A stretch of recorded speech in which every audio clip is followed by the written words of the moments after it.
ನಮಸ್ಕಾರ ಸ್ನೇಹಿತರೆ. ಇಂದಿನ ಈ ಸಂಚಿಕೆಯಲ್ಲಿ 15,000 ಶಿಕ್ಷಕರ ಹುದ್ದೆಗಳಿಗೆ ಸಂಬಂಧಿಸಿದಂತೆ ಅಭ್ಯರ್ಥಿಗಳು ಕೇಳುವ ಪ್ರಶ್ನೆಗಳಿಗೆ ಶಿಕ್ಷಣ ಇಲಾಖೆಯವರು ಇಲ್ಲಿ ಉತ್ತರಿಸಿದ್ದಾರೆ. ಆ ಪ್ರಶ್ನೆಗಳು ಯಾವುವು, ಶಿಕ್ಷಣ ಇಲಾಖೆ ನೀಡಿರುವ ಉತ್ತರಗಳು ಯಾವುವು ಎಂಬುದನ್ನು ಈ ವಿಡಿಯೋದಲ್ಲಿ ಸಂಪೂರ್ಣವಾಗಿ ತಿಳಿದುಕೊಳ್ಳೋಣ. ಶಾಲಾ ಶಿಕ್ಷಣ ಇಲಾಖೆ ಕೇಂದ್ರೀಕೃತ ದಾಖಲಾತಿ ಘಟಕ, ಶಾಲಾ ಶಿಕ್ಷಣ ಇಲಾಖೆ ಆಯುಕ್ತರ ಕಚೇರಿ, KG ರಸ್ತೆ, ಬೆಂಗಳೂರು. ಪದೇ ಪದೇ ಕೇಳಲಾಗುವ ಪ್ರಶ್ನೆಗಳಿಗೆ ಉತ್ತರಗಳು. ಪದೇ ಪದೇ ಕೇಳಲಾಗಿರುವ ಪ್ರಶ್ನೆಗಳಿಗೆ ಈ ಕೆಳಕಂಡಂತೆ ಉತ್ತರಿಸಲಾಗಿದೆ.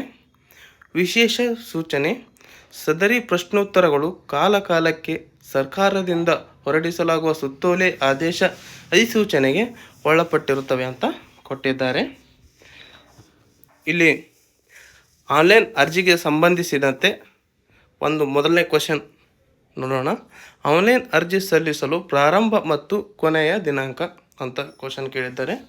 ಇದಕ್ಕೆ ಉತ್ತರ ಇಲಾಖೆಯವರು ಕೊಟ್ಟಿದ್ದೇನಪ್ಪ ಅಂದರೆ, ಆನ್ಲೈನ್ ಅರ್ಜಿ ಸಲ್ಲಿಸಲು ಪ್ರಾರಂಭವಾದ ದಿನಾಂಕ 18/8/2026. ಆನ್ಲೈನ್ ಅರ್ಜಿ ಸಲ್ಲಿಸಲು ನಿಗದಿಪಡಿಸಿದ ಕೊನೆಯ ದಿನಾಂಕ 15/9/2026 ಅಂತ ಇಲ್ಲಿ ಉತ್ತರ ನೀಡಿದ್ದಾರೆ. ಅದೇ ರೀತಿ ಎರಡನೇದಾಗಿ, ಅಭ್ಯರ್ಥಿಗಳು ಅರ್ಜಿಯೊಂದಿಗೆ ಯಾವ ದಾಖಲಾತಿಗಳನ್ನು ಅಪ್ಲೋಡ್ ಮಾಡಬೇಕು ಅಂತ ಕೇಳಿದ್ದಾರೆ. ಇದಕ್ಕೆ ಉತ್ತರ ಜಾತಿ ಮತ್ತು ಆದಾಯ ಪ್ರಮಾಣ ಪತ್ರ, ನಾನ್ ಕ್ರೆಮಿ ಲೇಯರ್ 371J ಮೀಸಲಾತಿ ಪ್ರಮಾಣ ಪತ್ರ ಹೊರತುಪಡಿಸಿ ಉಳಿದಂತೆ ಸಮತಲ ಮೀಸಲಾತಿಗೆ ಸಂಬಂಧಿಸಿದಂತೆ ಎಲ್ಲ ಪ್ರಮಾಣ ಪತ್ರಗಳನ್ನು ಅಪ್ಲೋಡ್ ಮಾಡಬೇಕಾಗಿರುತ್ತದೆ ಅಂತ ಇಲ್ಲಿ ಉತ್ತರವನ್ನು ಕೊಟ್ಟಿದ್ದಾರೆ. ಅದೇ ರೀತಿ ಜಾತಿ ಮತ್ತು ಆದಾಯ ಪ್ರಮಾಣ ಪತ್ರಕ್ಕೆ ಸಂಬಂಧಿಸಿದಂತೆ ಕೆಲವು ಪ್ರಶ್ನೆಗಳನ್ನು ಕೇಳಿದ್ದಾರೆ. ಅದರಲ್ಲಿ ಮೂರನೇದು ಏನಪ್ಪ ಅಂದರೆ, ನನ್ನ ಬಳಿ ಇರುವ ಜಾತಿ ಮತ್ತು ಆದಾಯ ಪ್ರಮಾಣ ಪತ್ರದಲ್ಲಿ ವ್ಯಾಸಂಗಕ್ಕಾಗಿ ಎಂದು ನಮೂದಿಸಲಾಗಿದೆ. ಸದರಿ ಪ್ರಮಾಣ ಪತ್ರವನ್ನು ನೇಮಕಾತಿಗೆ ಸಲ್ಲಿಸಬಹುದೇ ಅಂತ ಇಲ್ಲಿ ಒಬ್ಬರು ಕ್ವಶನ್ ಕೇಳಿದರೆ, ಇದಕ್ಕೆ ಇಲಾಖೆಯವರು ನೀಡಿರುವ ಉತ್ತರ, ಜಾತಿ ಮತ್ತು ಆದಾಯ ಪ್ರಮಾಣ ಪತ್ರದಲ್ಲಿ ವ್ಯಾಸಂಗಕ್ಕಾಗಿ ಎಂದು ನಮೂದಿಸಿದ್ದಲ್ಲಿ ಪರಿಗಣಿಸುವುದಿಲ್ಲ. ವ್ಯಾಸಂಗಕ್ಕಾಗಿ ಅಥವಾ ಉದ್ಯೋಗಕ್ಕಾಗಿ ಎಂದು ನಮೂದಿಸದೇ ಇರುವ ಪ್ರಮಾಣ ಪತ್ರ ಸಲ್ಲಿಸಬಹುದು ಅಥವಾ ಉದ್ಯೋಗಕ್ಕಾಗಿ ಎಂದು ನಮೂದಿಸಿರುವ ಪ್ರಮಾಣ ಪತ್ರ ಸಲ್ಲಿಸಬಹುದು. ಅಭ್ಯರ್ಥಿಯು ನೇಮಕಾತಿ ಹೊಂದಿದ್ದಲ್ಲಿ ಜಾತಿ ಮತ್ತು ಆದಾಯ ಪ್ರಮಾಣ ಪತ್ರದ ಸಿಂಧುತ್ವ ಪ್ರಮಾಣ ಪತ್ರ ಸಲ್ಲಿಸುವುದು ಕಡ್ಡಾಯ ಅಂತ ಉತ್ತರ ನೀಡಿದ್ದಾರೆ. ನಾಲ್ಕನೇ ಪ್ರಶ್ನೆ, ನೇಮಕಾತಿಗೆ ಜಾತಿ ಮತ್ತು ಆದಾಯ ಮೀಸಲಾತಿ ಕೋರಿ ಮುಖ್ಯ ಆಯ್ಕೆ ಪಟ್ಟಿಯಲ್ಲಿ ಸಾಮಾನ್ಯ ವರ್ಗದಲ್ಲಿ GM ನಲ್ಲಿ ಆಯ್ಕೆಯಾದರೂ ಸಿಂಧುತ್ವ ಸಲ್ಲಿಸಬೇಕೇ ಅಂತ ಪ್ರಶ್ನೆ ಕೇಳಿದ್ದಾರೆ. ಇದಕ್ಕೆ ಉತ್ತರ, ನೇಮಕಾತಿಗೆ ಜಾತಿ ಮತ್ತು ಆದಾಯ ಮೀಸಲಾತಿ ಕೋರಿ ಮುಖ್ಯ ಆಯ್ಕೆ ಪಟ್ಟಿಯಲ್ಲಿ ಸಾಮಾನ್ಯ ವರ್ಗದಲ್ಲಿ ಆಯ್ಕೆಯಾದರೂ ಅಥವಾ ಪ್ರವರ್ಗದ ಮೀಸಲಾತಿ ಅಡಿಯಲ್ಲಿ ಆಯ್ಕೆಯಾದರೂ ಸಿಂಧುತ್ವ ಪ್ರಮಾಣ ಪತ್ರ ಕಡ್ಡಾಯವಾಗಿ ಸಲ್ಲಿಸಬೇಕಿರುತ್ತದೆ. ಜಾತಿ ಮತ್ತು ಆದಾಯ ಮೀಸಲಾತಿ ಪ್ರಮಾಣ ಪತ್ರ ಸಿಂಧುತ್ವ ರದ್ದಾದಲ್ಲಿ ಉತ್ತಮ ಮೆರಿಟ್ ಇದ್ದರೂ ಸಹ ನೇಮಕಾತಿ ರದ್ದಾಗುತ್ತದೆ ಅಂತ ಇಲ್ಲಿ ಕೊಟ್ಟಿದ್ದಾರೆ ಉತ್ತರ. ಐದನೇ ಪ್ರಶ್ನೆ, ನಾನು ಪರಿಶಿಷ್ಟ ಜಾತಿಯ ಅಭ್ಯರ್ಥಿಯಾಗಿದ್ದು ನಿಗದಿತ ನಮೂನೆ Dಯಲ್ಲಿ ಪ್ರವರ್ಗ A, ಪ್ರವರ್ಗ B, ಪ್ರವರ್ಗ C ಎಂದು ನಮೂದಿಸದ ಜಾತಿ ಪ್ರಮಾಣ ಪತ್ರವನ್ನು ಹೊಂದಿದ್ದು ಸದರಿ ಪ್ರಮಾಣ ಪತ್ರವನ್ನೇ ಸಲ್ಲಿಸಬಹುದೇ ಅಥವಾ ಪ್ರವರ್ಗ A, ಪ್ರವರ್ಗ B, ಪ್ರವರ್ಗ C ಎಂದು ನಮೂದಿಸಿರುವ ಪ್ರಮಾಣ ಪತ್ರ ಸಲ್ಲಿಸಬೇಕೆ ಅಂತ ಇಲ್ಲಿ ಒಬ್ಬರು ಅಭ್ಯರ್ಥಿ ಪ್ರಶ್ನೆ ಕೇಳಿದ್ದಾರೆ. ಅದಕ್ಕೆ ಇಲಾಖೆಯವರು ನೀಡಿರೋ ಉತ್ತರ, ಪರಿಶಿಷ್ಟ ಜಾತಿಗೆ ಸೇರಿದ ಅಭ್ಯರ್ಥಿಗಳು ನಮೂನೆ Dಯಲ್ಲಿ ಪ್ರವರ್ಗ A, ಪ್ರವರ್ಗ B, ಪ್ರವರ್ಗ C ಎಂಬುದಾಗಿ ನಮೂದಿಸಿದ ಜಾತಿ ಪ್ರಮಾಣ ಪತ್ರವನ್ನು ಪಡೆದಿರುವುದು ಕಡ್ಡಾಯವಾಗಿರುತ್ತದೆ ಅಂತ ಇಲ್ಲಿ ಉತ್ತರವನ್ನು ಕೊಟ್ಟಿದ್ದಾರೆ. ಆರನೇ ಪ್ರಶ್ನೆ, ನನಗೆ ವ್ಯಾಸಂಗದ ಉದ್ದೇಶಕ್ಕಾಗಿ 2A ಪ್ರವರ್ಗದಡಿ ಜಾತಿ ಮತ್ತು ಆದಾಯ ಪ್ರಮಾಣ ಪತ್ರ ನೀಡಿರುತ್ತಾರೆ. ಆದರೆ ಉದ್ಯೋಗಕ್ಕಾಗಿ ಥರ್ಡ್ ಪ್ರವರ್ಗದಡಿ ಜಾತಿ ಮತ್ತು ಆದಾಯ ಪ್ರಮಾಣ ಪತ್ರ ನೀಡಲಾಗಿರುತ್ತದೆ. ನಾನು ಯಾವುದನ್ನು ಸಲ್ಲಿಸಬಹುದೇ ಅಂತ ಇಲ್ಲಿ ಪ್ರಶ್ನೆಯನ್ನು ಕೇಳಿದ್ದಾರೆ. ಇದಕ್ಕೆ ಇಲಾಖೆಯವರು ನೀಡಿರೋ ಉತ್ತರ: ಕೆಲವು ಜಾತಿಗಳಿಗೆ ವ್ಯಾಸಂಗದ ಉದ್ದೇಶಕ್ಕಾಗಿ 2A ಪ್ರವರ್ಗದಡಿ ಜಾತಿ ಮತ್ತು ಆದಾಯ ಪ್ರಮಾಣ ಪತ್ರ ನೀಡಲಾಗಿರುತ್ತದೆ. ಆದರೆ ಸಕ್ಷಮ ಪ್ರಾಧಿಕಾರದಿಂದ ಉದ್ಯೋಗಕ್ಕಾಗಿ ನೀಡಿರುವ ಥರ್ಡ್ ಪ್ರವರ್ಗದಡಿ ಜಾತಿ ಮತ್ತು ಆದಾಯ ಪ್ರಮಾಣ ಪತ್ರವನ್ನೇ ಸಲ್ಲಿಸುವುದಂತ ಇಲ್ಲಿ ಉತ್ತರವನ್ನು ನೀಡಿದ್ದಾರೆ.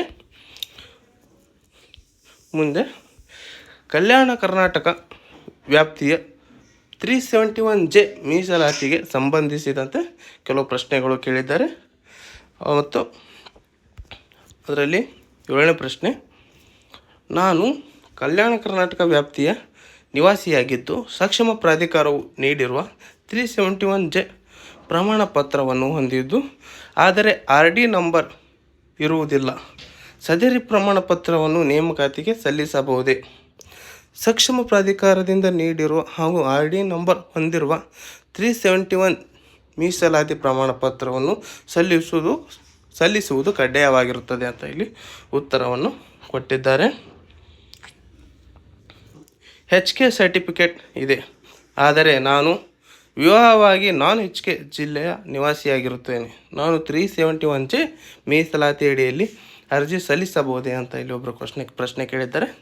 ಅದಕ್ಕೆ ಇಲಾಖೆಯವರು ನೀಡಿರುವ ಉತ್ತರ: ಸಕ್ಷಮ ಪ್ರಾಧಿಕಾರದಿಂದ ಪಡೆದಿರುವ RD ನಂಬರ್ ಹೊಂದಿರುವ 371J ಮೀಸಲಾತಿ ಪ್ರಮಾಣ ಪತ್ರವನ್ನು ಸಲ್ಲಿಸಿ 371J ಮೀಸಲಾತಿ ಅಡಿಯಲ್ಲಿ ಅರ್ಜಿ ಸಲ್ಲಿಸಬಹುದು ಅಂತ ಉತ್ತರವನ್ನು ನೀಡಿದ್ದಾರೆ.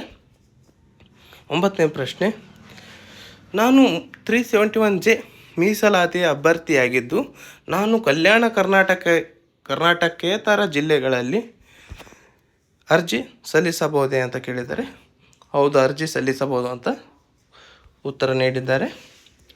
ನಾನು 371J ಮೀಸಲಾತಿಯ ಅಭ್ಯರ್ಥಿಯಾಗಿದ್ದು ನಾನು ಕಲ್ಯಾಣ ಕರ್ನಾಟಕ ಜಿಲ್ಲೆಗಳಲ್ಲಿ 20% ಹುದ್ದೆಗಳಿಗೂ ಅರ್ಜಿ ಸಲ್ಲಿಸಬಹುದೇ ಅಂತ ಕೇಳಿದ್ದಾರೆ. ಇಲ್ಲಿ ಶುಲ್ಕದೊಂದಿಗೆ ಅರ್ಜಿ ಸಲ್ಲಿಸಬಹುದು ಅಂತ ಇಲ್ಲಿ ಇಲಾಖೆಯವರು ಉತ್ತರವನ್ನು ನೀಡಿದ್ದಾರೆ. ಮುಂದಿನ ಪ್ರಶ್ನೆ 11ನೇ ಪ್ರಶ್ನೆ: ನಾನು ನಾನ್ HK ಅಭ್ಯರ್ಥಿಯಾಗಿದ್ದು ಕಲ್ಯಾಣ ಕರ್ನಾಟಕದ ಮಿಕ್ಕುಳಿದ ವೃಂದದ 20% ಹುದ್ದೆಗಳಿಗೆ ಅರ್ಜಿ ಸಲ್ಲಿಸಬಹುದೇ ಅಂತ ಇಲ್ಲಿ ಪ್ರಶ್ನೆ ಕೇಳಿದ್ದಾರೆ.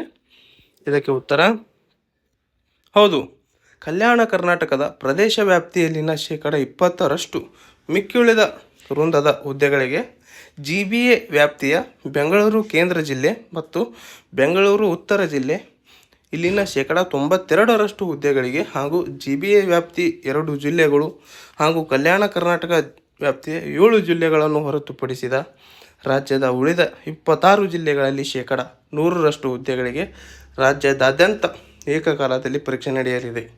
ಈ ಹುದ್ದೆಗಳಿಗೆ ರಾಜ್ಯದ ಯಾವ ಜಿಲ್ಲೆಯ ಅಭ್ಯರ್ಥಿಗಳಾದರೂ ಅರ್ಜಿ ಸಲ್ಲಿಸಬಹುದು ಅಂತ ಹೇಳಿದ್ದಾರೆ.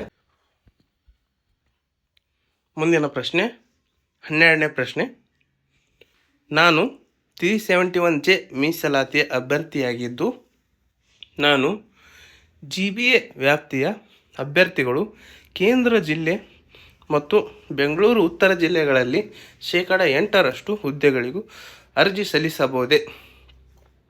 ಇದಕ್ಕೆ ಇಲಾಖೆಯವರು ನೀಡಿರುವ ಉತ್ತರ: ನಿಗದಿತ ಶುಲ್ಕದೊಂದಿಗೆ ಅರ್ಜಿ ಸಲ್ಲಿಸಬಹುದು ಅಂತ ಕೊಟ್ಟಿದ್ದಾರೆ. ನೆಕ್ಸ್ಟ್ 13ನೇ ಪ್ರಶ್ನೆ: ನಾನು 371J ಮೀಸಲಾತಿ ಹೊಂದಿದ್ದು PS tier, GP tier ಮತ್ತು HS tier ಹುದ್ದೆಗೆ ನಾನ್ HK ಮತ್ತು KK ಅರ್ಜಿ ಸಲ್ಲಿಸಬಹುದಾ? ಅಭ್ಯರ್ಥಿಯು 371 ಮೀಸಲಾತಿ ಪ್ರಮಾಣ ಪತ್ರ ಹೊಂದಿದ್ದಲ್ಲಿ KK ಮತ್ತು ನಾನ್ KK ಹುದ್ದೆ ಎರಡಕ್ಕೂ ಅರ್ಜಿ ಸಲ್ಲಿಸಬಹುದಾಗಿದೆ ಅಂತ ಕೊಟ್ಟಿದ್ದಾರೆ. ಮುಂದಿನ ಪ್ರಶ್ನೆ 14ನೇದು: ನಾನು 371J ಮೀಸಲಾತಿ ಹೊಂದಿದ್ದು PS tier ಮತ್ತು GPTR ಹುದ್ದೆಗೆ ಕಲಬುರಗಿ ಜಿಲ್ಲೆಯಲ್ಲಿ KK ಮತ್ತು ನಾನ್ KK ಹುದ್ದೆಗಳಿಗೆ ಅರ್ಜಿ ಸಲ್ಲಿಸಬಹುದಾ ಅಂತ ಇಲ್ಲಿ ಉತ್ತರವನ್ನು ನೀಡಿದ್ದಾರೆ. 15ನೇ ಪ್ರಶ್ನೆ, 371J ಮೀಸಲಾತಿಯ ಪ್ರಮಾಣ ಪತ್ರದಲ್ಲಿ ವಿದ್ಯಾಭ್ಯಾಸ ಮತ್ತು ಸರ್ಕಾರಿ ಸೌಲಭ್ಯ ಎಂದಿದೆ.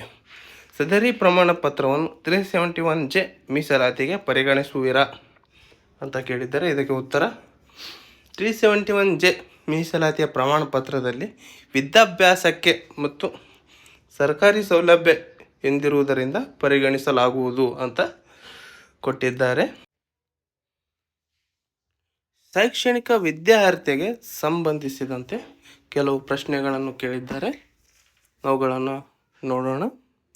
22ನೇ ಪ್ರಶ್ನೆ, ನಾನು GPT ಹುದ್ದೆಯ ಆಕಾಂಕ್ಷಿಯಾಗಿದ್ದು ಪದವಿಯಲ್ಲಿ ಸರಾಸರಿ ಅಂಕಗಳನ್ನು ಗಳಿಸಿರಬೇಕೇ ಅಥವಾ ಹುದ್ದೆಯ ವಿಷಯಕ್ಕೆ ನಿಗದಿಪಡಿಸಿದ ಸಮೂಹ ವಿಷಯಗಳಲ್ಲಿ 50% ಗಳಿಸಿರಬೇಕೇ ಅಂತ ಒಬ್ಬರು ಅಭ್ಯರ್ಥಿ ಪ್ರಶ್ನೆ ಕೇಳಿದ್ದಾರೆ. ಅದಕ್ಕೆ ಇಲಾಖೆಯವರು ನೀಡಿರುವ ಉತ್ತರ, ಪದವಿಯಲ್ಲಿ ಒಟ್ಟಾರೆಯಾಗಿ ಸರಾಸರಿ 50% ಅಂಕಗಳನ್ನು ಹೊಂದಿದ್ದರೆ ಅರ್ಜಿ ಸಲ್ಲಿಸಬಹುದು ಅಂತ ಉತ್ತರವನ್ನು ನೀಡಿದ್ದಾರೆ. 23ನೇ ಪ್ರಶ್ನೆ,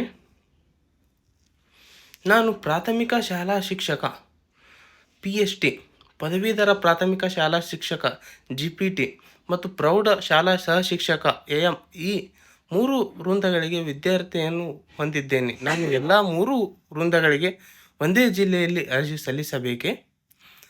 ಈ ಪ್ರಶ್ನೆಗೆ ಉತ್ತರ, ಪ್ರಾಥಮಿಕ ಶಾಲಾ ಶಿಕ್ಷಕ PST, ಪದವೀಧರ ಪ್ರಾಥಮಿಕ ಶಾಲಾ ಶಿಕ್ಷಕ GPT ಮತ್ತು ಪ್ರೌಢಶಾಲಾ ಸಹ ಶಿಕ್ಷಕ AM ಈ 3 ವೃಂದಗಳಿಗೆ ವಿದ್ಯಾರ್ಥಿಯನ್ನು ಹೊಂದಿರುವ ಅಭ್ಯರ್ಥಿಯು ತಾನು ಇಚ್ಛೆಯಂತೆ ಬೇರೆ ಬೇರೆ ವೃಂದಕ್ಕೆ ಬೇರೆ ಬೇರೆ ಜಿಲ್ಲೆಯಲ್ಲಿ ಅರ್ಜಿ ಸಲ್ಲಿಸಬಹುದು.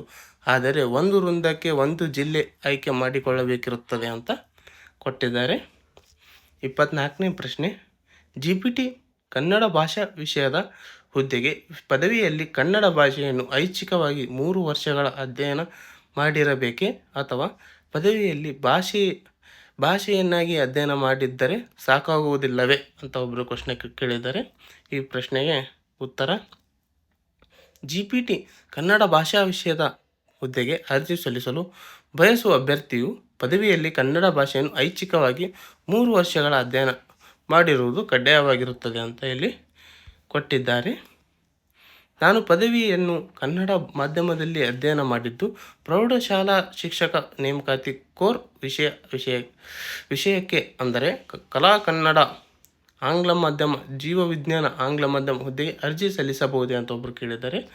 ಇದಕ್ಕೆ ಉತ್ತರ, ಇಂಗ್ಲಿಷ್ ಭಾಷೆಯನ್ನು ಪದವಿಯಲ್ಲಿ ಒಂದು ಭಾಷೆಯನ್ನಾಗಿ ಅಧ್ಯಯನ ಮಾಡಿರಬೇಕು ಅಥವಾ SSLCಯಲ್ಲಿ ಆಂಗ್ಲ ಭಾಷೆಯನ್ನು ಪ್ರಥಮ ಅಥವಾ ದ್ವಿತೀಯ ಭಾಷೆಯನ್ನಾಗಿ ಅಧ್ಯಯನ ಮಾಡಿರಬೇಕು ಅಥವಾ SSLCಯನ್ನು ಅಥವಾ ಪದವಿಯನ್ನು ಇಂಗ್ಲಿಷ್ ಮಾಧ್ಯಮದಲ್ಲಿ ಅಧ್ಯಯನ ಮಾಡಿರಬೇಕು ಅಥವಾ UGC ಮಾನ್ಯತೆ ಹೊಂದಿರುವ ವಿಶ್ವವಿದ್ಯಾಲಯದಿಂದ ಆ ಭಾಷೆಯ ಡಿಪ್ಲೊಮಾ ಅರ್ಹತೆ ಹೊಂದಿರತಕ್ಕದ್ದು ಅಂತ ಉತ್ತರವನ್ನು ನೀಡಿದ್ದಾರೆ.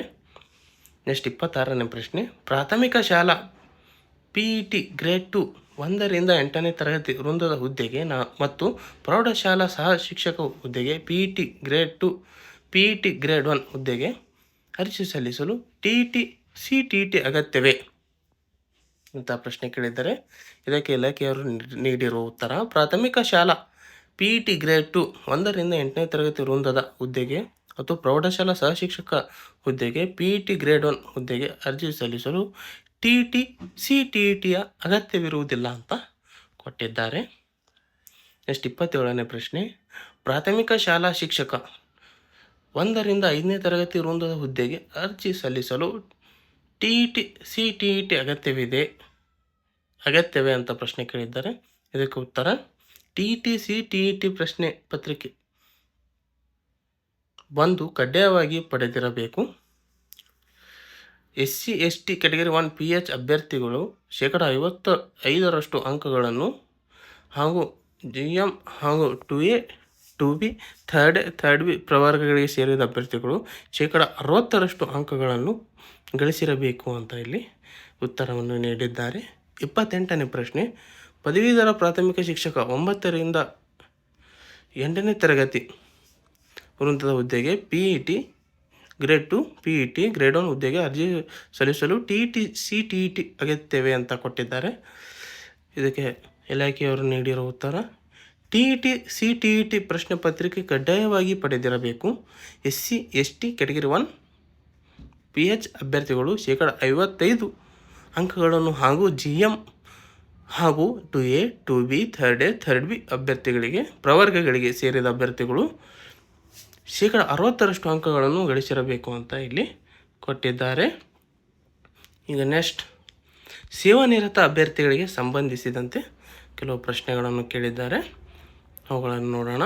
ನಾನು ಸೇವಾನಿರತ ಅಭ್ಯರ್ಥಿಯಾಗಿದ್ದು NOCಯನ್ನು ಅರ್ಜಿಯೊಂದಿಗೆ ಸಲ್ಲಿಸಬೇಕಾ ಅಂತ ಇಲ್ಲಿ ಅವರು ಅಭ್ಯರ್ಥಿ ಪ್ರಶ್ನೆ ಕೇಳಿದ್ದಾರೆ. ಅದಕ್ಕೆ ಇಲಾಖೆಯವರು ನೀಡಿರೋ ಉತ್ತರ ಸೇವಾನಿರತ ಅಭ್ಯರ್ಥಿಯು NOCಯನ್ನು ಮೂಲ ದಾಖಲೆಗಳ ಪರಿಶೀಲನೆಗೆ ಆಯ್ಕೆಯಾದಲ್ಲಿ ಪರಿಶೀಲನಾ ವೇಳೆಯಲ್ಲಿ ಸಕ್ಷಮ ಪ್ರಾಧಿಕಾರದಿಂದ ಪಡೆದು ಸಲ್ಲಿಸುವುದು ಕಡ್ಡಾಯ ಅಂತ ಇಲ್ಲಿ ಉತ್ತರವನ್ನು ನೀಡಿದ್ದಾರೆ. 30ನೇ ಪ್ರಶ್ನೆ, ನಾನು ಶಾಲಾ ಶಿಕ್ಷಣ ಇಲಾಖೆಯಲ್ಲಿ JPT ಶಿಕ್ಷಕನಾಗಿ ಕರ್ತವ್ಯ ನಿರ್ವಹಿಸುತ್ತಿದ್ದು 2026ನೇ ಸಾಲಿನಲ್ಲಿ ಮತ್ತೊಮ್ಮೆ JPT ಹುದ್ದೆಗೆ ಅರ್ಜಿ ಸಲ್ಲಿಸಲು ಅವಕಾಶವಿದೆಯೇ? ಇದಕ್ಕೆ ಉತ್ತರ ಶಾಲಾ ಶಿಕ್ಷಣ ಇಲಾಖೆಯಲ್ಲಿ ಈಗಾಗಲೇ JPT ಶಿಕ್ಷಕಿಯಾಗಿ ಅಥವಾ ಶಿಕ್ಷಕನಾಗಿ ಕರ್ತವ್ಯ ನಿರ್ವಹಿಸುತ್ತಿದ್ದು 2026ನೇ ಸಾಲಿನಲ್ಲಿ ಮತ್ತೊಮ್ಮೆ JPT ಹುದ್ದೆಗೆ ಅರ್ಜಿ ಸಲ್ಲಿಸಲು ಅವಕಾಶವಿರುವುದಿಲ್ಲ. 31ನೇ ಪ್ರಶ್ನೆ,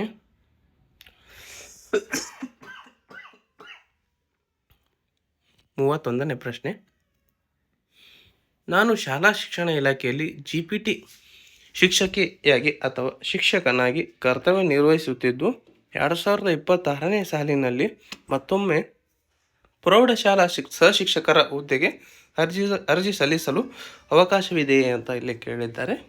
ಇದಕ್ಕೆ ಉತ್ತರ ಶಾಲಾ ಶಿಕ್ಷಣ ಇಲಾಖೆಯಲ್ಲಿ JPT ಶಿಕ್ಷಕಿಯಾಗಿ ಅಥವಾ ಶಿಕ್ಷಕನಾಗಿ ಕರ್ತವ್ಯ ನಿರ್ವಹಿಸುತ್ತಿದ್ದು 2026ನೇ ಸಾಲಿನಲ್ಲಿ ಮತ್ತೊಮ್ಮೆ ಪ್ರೌಢಶಾಲಾ ಸಹಶಿಕ್ಷಕರ ಹುದ್ದೆಗೆ ಅರ್ಜಿ ಸಲ್ಲಿಸಲು ಅವಕಾಶವಿದೆ ಅಂತ ಇಲ್ಲಿ ಕೊಟ್ಟಿದ್ದಾರೆ. ನೆಕ್ಸ್ಟ್ 32ನೇ ಪ್ರಶ್ನೆ, ನಾನು ಅನುದಾನಿತ ಶಾಲೆಯಲ್ಲಿ ಕಳೆದ 2 ವರ್ಷದಿಂದ ಕಾರ್ಯನಿರ್ವಹಿಸುತ್ತಿದ್ದೇನೆ. ಸರ್ಕಾರಿ ಪ್ರೌಢಶಾಲಾ ಶಿಕ್ಷಕಿ ಹುದ್ದೆಗೆ ಅರ್ಜಿ ಸಲ್ಲಿಸಬಹುದಾ ಅಂತ ಕೇಳಿದ್ದಾರೆ. ಅದಕ್ಕೆ ಇಲಾಖೆಯವರು ನೀಡಿರೋ ಉತ್ತರ ಅನುದಾನಿತ ಶಾಲೆಯಲ್ಲಿ ಕರ್ತವ್ಯ ನಿರ್ವಹಿಸುತ್ತಿರುವುದರಿಂದ ಸರ್ಕಾರಿ ಪ್ರೌಢಶಾಲಾ ಶಿಕ್ಷಕಿಯ ಹುದ್ದೆಗೆ ಅರ್ಜಿ ಸಲ್ಲಿಸಬಹುದು ಅಂತ ಇಲ್ಲಿ ಉತ್ತರವನ್ನು ನೀಡಿದ್ದಾರೆ. 33ನೇ ಪ್ರಶ್ನೆ, ನಾನು ಇತರೆ ಇಲಾಖೆಯಲ್ಲಿ ಸರ್ಕಾರಿ ಸೇವೆ ಸಲ್ಲಿಸುತ್ತಿದ್ದು NOC ಪಡೆದು ಅರ್ಜಿ ಸಲ್ಲಿಸಬಹುದಾ ಅಂತ ಇಲ್ಲಿ ಪ್ರಶ್ನೆಯನ್ನು ಕೇಳಿದ್ದಾರೆ. ಇದಕ್ಕೆ ಇಲಾಖೆಯವರು ನೀಡಿರೋ ಉತ್ತರ ಈಗ NOC ಇಲ್ಲದೆ ಅರ್ಜಿ ಸಲ್ಲಿಸಬಹುದು. 1:2 ಮೂಲ ದಾಖಲೆಗಳ ಪರಿಶೀಲನೆಗೆ ಆಯ್ಕೆಯಾದಲ್ಲಿ ದಾಖಲೆಗಳ ಪರಿಶೀಲನಾ ವೇಳೆಯಲ್ಲಿ ನೇಮಕಾತಿ ಪ್ರಾಧಿಕಾರಕ್ಕೆ ಪರಿಶೀಲನೆಗೆ ಹಾಜರುಪಡಿಸಬೇಕಾಗಿರುತ್ತದೆ ಅಂತ ಇಲ್ಲಿ ಉತ್ತರವನ್ನು ನೀಡಿದ್ದಾರೆ. ನೆಕ್ಸ್ಟ್ ಯೋಜನಾ ನಿರಾಶ್ರಿತ ಅಭ್ಯರ್ಥಿಗಳಿಗೆ ಸಂಬಂಧಿಸಿದಂತೆ ಕೆಲವು ಪ್ರಶ್ನೆಗಳು ಕೇಳಿದ್ದಾರೆ. ಇದರಲ್ಲಿ 34ನೇ ಪ್ರಶ್ನೆ, ವಿವಾಹಿತ ಮಹಿಳೆಯಾಗಿದ್ದು ತಂದೆಯ ಹೆಸರಿನಲ್ಲಿ ಪಡೆದ ಯೋಜನಾ ನಿರಾಶ್ರಿತ ಪ್ರಮಾಣ ಪತ್ರ ಸಲ್ಲಿಸಬಹುದೇ ಅಂತ ಒಬ್ಬರು ಅಭ್ಯರ್ಥಿ ಪ್ರಶ್ನೆ ಕೇಳಿದ್ದಾರೆ. ಸಲ್ಲಿಸಬಹುದು. ನಮೂನೆಯಲ್ಲಿ ಅಭ್ಯರ್ಥಿ ಹೆಸರು ಸ್ಪಷ್ಟವಾಗಿ ನಮೂದಾಗಿರಬೇಕು ಅಂತ ಇಲ್ಲಿ ಇಲಾಖೆಯವರು ಉತ್ತರವನ್ನು ನೀಡಿದ್ದಾರೆ. ವಿಶೇಷ ಸೂಚನೆ, ಸದರಿ ಪ್ರಶ್ನೋತ್ತರಗಳು ಕಾಲಕ್ಕೆ ಸರ್ಕಾರದಿಂದ ಹೊರಡಿಸಲಾಗುವ ಸುತ್ತೋಲೆ ಆದೇಶ ಅಧಿಸೂಚನೆಗೆ ಒಳಪಟ್ಟಿರುತ್ತದೆ. ಇಷ್ಟು ಏನಪ್ಪ ಅಂದರೆ 15,000 ಶಿಕ್ಷಕರ ನೇಮಕಾತಿಗೆ ಸಂಬಂಧಿಸಿದಂತೆ ಅಭ್ಯರ್ಥಿಗಳಲ್ಲಿರುವ ಕೆಲವು ಗೊಂದಲ ಮತ್ತು ಪ್ರಶ್ನೆಗಳಿಗೆ ಶಿಕ್ಷಣ ಇಲಾಖೆಯವರು ಉತ್ತರಗಳನ್ನು ನೀಡಿದ್ದಾರೆ. ಇದೇ ಥರ ಉದ್ಯೋಗ ಮಾಹಿತಿಗಾಗಿ ಏನಪ್ಪ ಅಂದರೆ ನಮ್ಮ ಯೂಟ್ಯೂಬ್ ಚಾನಲ್ ಆದ LR ಗೌರ್ಮೆಂಟ್ ಜಾಬ್ ಅಪ್ಡೇಟ್ ಚಾನಲ್ಗೆ ಲೈಕ್ ಮಾಡಿ, ಶೇರ್ ಮಾಡಿ ಮತ್ತು ಸಬ್ಸ್ಕ್ರೈಬ್ ಮಾಡಿ. ಧನ್ಯವಾದಗಳು. ಮುಂದಿನ ವಿಡಿಯೋದಲ್ಲಿ ಮತ್ತೆ ಸಿಗೋಣ.